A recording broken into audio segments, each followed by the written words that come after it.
आणि हा काढा जर घेतला ना तुम्ही तुमचा खोकलाच बंद होणार बघा।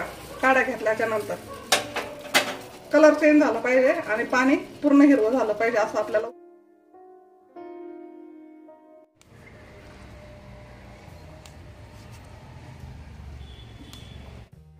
नमस्कार, बघा आता हे तुळशीचे पानं काढलेले आहेत मी। हे तुळशीच्या पानापासून आपण असा खूप मस्त आणि छान असा एकदम सुंदर असा काढा करणार आहोत। सर्दी, ताप, गोचिड ताप, चिकनगुन्या सध्या जास्तच चाललेलं आहे त्याच्यामुळं हा काढा त्याच्यावर खूप उपयोगी आहे। कारण का आता मी घेतलाय, हे काढ्यापासून चांगला आराम भेटतो बघा आपल्याला। तर आता मला सध्या चिकनगुन्या आहे, माझे हातपाय जास्त दुखतात, ठणकतात, त्याच्यामुळे मी आता स्वतःला घेण्यासाठी हा काढा बनवणार आहे।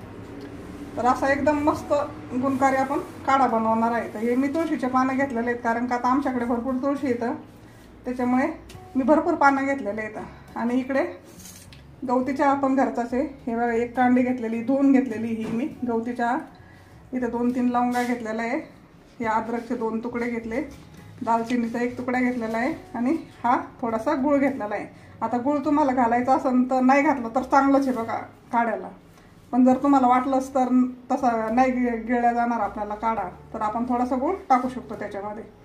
तर बघा आता आपल्याला तुळशीचे पानं कसे धुवायचे, तर याच्यावर थोडंसं मीठ टाकायचं आणि थोडंसं असं धुवून घ्यायचं, कारण का काही कीटाणू वगैरे असेल तर मिठाच्या पाण्याने निघून जातात। तर आपण याच्यावर मीठ टाकून घेऊ, थोडंसं धुवून काढू। आपण अगदी थोडंसं मीठ टाकणार आहोत त्याच्यावर। तर आपण थोडंसं पाणी टाकू। आता हे पानं कसे आमच्या घरीच येतं, त्याच्यामुळं पानं स्वच्छ येतं, याच्यावर काही असं म्हणजे कीटाणू नाही, कुठं काही नाही आहे। आता तुमच्याकडे जर नसतील घरी पानं, दुसरीकडून आणणार असेल तर तुम्ही अवश्य असं मिठाच्या पाण्यामध्ये धुवून काढा। असं हलक्या हाताने चोळून घ्यायचं आपल्याला याला, कारण का सध्या खोकला, चिकनगुन्यामुळं खोकला जास्त चाललेला आहे। खोकला, सर्दी, कफ याच्यावर खूप असा छान काढा आहे। दवाखान्याने तर काहीच विलाज चाला ना चिकनगुन्यावर, नुसत्या गोळ्या खायच्या, गोळ्या खाल्ल्या का आराम पडतो, गोळ्या बंद झाल्या का परत दुखायचं। त्याच्याकरता आपण असे घरीच काहीतरी थोडेसे उपाय केले ना तर आपल्याला आराम पण पडेल। हे असे पानं धुवून घ्यायचे बघा, हे पहा असे स्वच्छ पानं मी धुवून घेतलेले आहेत। आणि इकडे आता हे गवती चहाचे मी असे छोटे तुकडे केलेले आहेत। तर आपल्याला असं दालचिनीचे पण असे हातानेच तुकडे करायचे, याचा काही भुगा करायचा नाही आपल्याला, काही नाही, कारण का याचा आरोप उतरला ना तरी पण खूप छान आहे। असे हाताने तुकडे करून घ्यायचे याचे। आता या आल्याला मी फक्त असं चिरणार नाही आहे, असं दाबवणार आहे फक्त। हे बघा असं दाबवून घ्यायचं आपल्याला, असं दाबून घ्यायचं, याला बारीक नाही करायचं जास्त, काय नाही, फक्त असं दाबून घ्यायचं। गॅस चालू केलाय आणि याच्यामध्ये मी 1.5 ग्लास पाणी टाकलेलं आहे बघा, 1.5 ग्लास पाणी। आता सगळ्यात अगोदर आपल्याला तुळशीचे पानं असे खुडूनच टाकायचे, असे एकदम बारीक, जेवढे हाताने तुम्हाला बारीक करता येतील ना तेवढे असे बारीक करायचे बघा,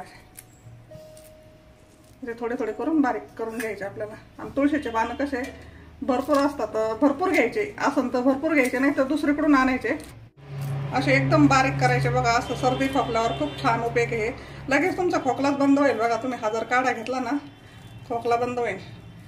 मी तर दवाखाना करून वैतागले, 2 महिने झाले, खा गोळ्या, हातपाय पण मरणाचे ठणकत आहेत, दुखत आहेत। असा बारीक करून टाकायचा आपल्याला असं तुळशीचा पाला। हे अद्रक आपल्याला असंच टाकून द्यायचं याच्यामध्ये। आता पाणी थोडंसं जास्त टाकायचं, कारण का पाणी जर जास्त टाकलं ना आपल्याला ते 1-5 मिनिटं आटून घ्यायचंय पाणी थोडंसं, आणि मग घ्यायचं हा गवती चहा पण आपल्याला टाकायचा याच्यामध्ये। हे 2-3 लवंगा पण टाकायच्या आणि हे दालचिनीचे तुकडे येतं छोटे 2-3 ते पण टाकायचे।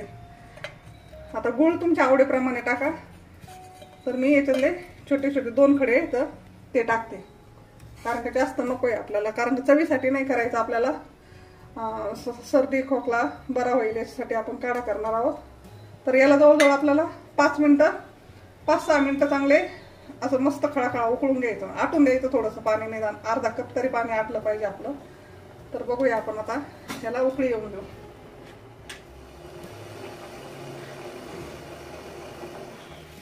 तर बघा आता उकळायला लागलंय। आता याचा जोवर कलर हिरवागार होत नाही तोपर्यंत आपल्याला याला उकळूनच द्यायचं, आणि याचं पाणी पण कमी झालं पाहिजे बघा। 1.5 ग्लास टाकलाय ना तर हा जवळजवळ आपल्याला ग्लास भरून थोडंसं असं निघलं पाहिजे, म्हणजे बराचसा अर्धा कप तरी पाणी आटलं पाहिजे आपलं याच्यामधलं, आणि कलर असा एकदम हिरवागार झाला पाहिजे। याला उकळून देऊ आपण आता चांगले 5-7 मिनिटं. बारीक गॅसवर उकळून द्यायचं बघा. आणि हा काढा जर घेतला ना तुम्ही, तुमचा खोकलाच बंद होणार बघा. काढा घेतल्याच्या नंतर कलर चेंज झाला पाहिजे आणि पाणी पूर्ण हिरवं झालं पाहिजे, असं आपल्याला उकळून घ्यायचं याला. म्हणजे मग त्याला किती वेळ लागतो, 5-6 मिनिटं लागतात का 10 मिनिटं लागतात हे नाही सांगता यायचं. आता मी तुम्हाला दाखवते. असं बारीक गॅसवर असं उकळून घ्यायचं बघा मस्त. आणि याचा आरोक उतरला ना पाण्यामध्ये, तोच आरोक आपल्याला प्यायचा आहे, म्हणजे चांगला असतो बघा. तर याला आपण आता उकळून देऊ.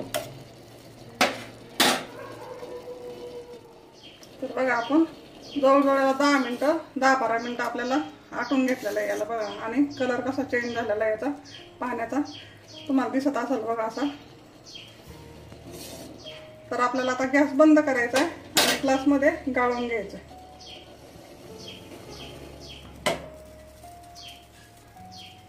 जवळजवळ 10-12 मिनिटं तरी तुम्ही याला पाण्याला उकळून द्यायचं, म्हणजे सगळा आरोग बघा तुळशीच्या पानांचा, त्याचा सगळा आरोग त्या पाण्यामध्ये उतरतो. तर बघा आता आपण उतरून घेऊ याला आणि चाळणीने याला गाळून घ्यायचं बघा. असं ग्लासामध्ये आपण ओतलेला आहे हा.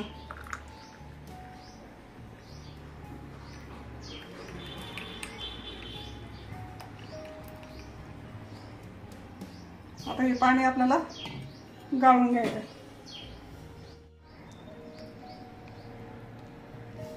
आता याच्यामध्ये कसं आहे, याच्यामध्ये काहीच राहिलेलं नसतं, कारण कसं याचा सगळा आरोग आहे ना पाण्यामध्ये उतरलेला असतो बघा. अद्रकचा पानांचा याचा सगळा आरोग पाण्यामध्ये उतरलाय. आणि हा काढा जर तुम्ही घेतला ना, तुमचा खोकला नक्की बरा राहील बघा. आता चिकनगुन्यामुळे माणूस काही ना खोकला पण येतोय ना, त्याच्यामुळं. आता मला तर 2 महिने झाले तर हातापायी पण असे दुखत आहेत खूप, त्याच्यामुळं मी हा काढा घेतलाय. तर माझा पूर्णपणे खोकला गेलेला आहे. आता आपला हे काढा झाला आहे, हे आपल्याला टाकून द्यायचं.